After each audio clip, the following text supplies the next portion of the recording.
Setelah dirawat dengan standar Kementerian Kesehatan selama 14 hari, pasien pertama RSUP Rifai Abdullah dinyatakan sembuh. Hal tersebut terkonfirmasi setelah 2 kali tes swab menunjukkan hasil negatif. Pasien asal Palembang tersebut kemudian dipulangkan ke rumah untuk kemudian menjalani karantina mandiri. Tes swab 2 kali dilakukan di BBLK, bahwa pasien tersebut dinyatakan sudah negatif atas nama Nyonya S.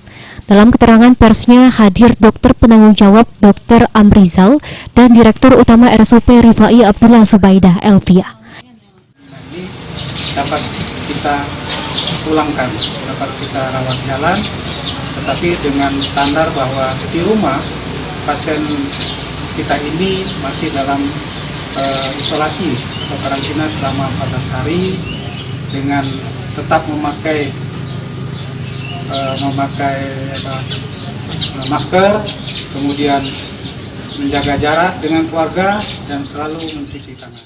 RSUP Dr. Rifai Abdullah Palembang merupakan salah satu rumah sakit rujukan COVID-19. Sesuai dengan SK Menteri Kesehatan, sistem rujukan pasien sesuai dengan prosedur melalui sistem SIS-Rute, sama dengan rumah sakit rujukan yang lain. Untuk pasien yang dirawat di RSUP Rifai Abdullah, terdapat kasus impor dan lokal COVID-19. Semua dari Sumsel ya? Semua dari Sumsel. Infonya? Kasusnya? Iya. Kasusnya ada yang impor, ada yang lokal. Sulaiman, PAL TV.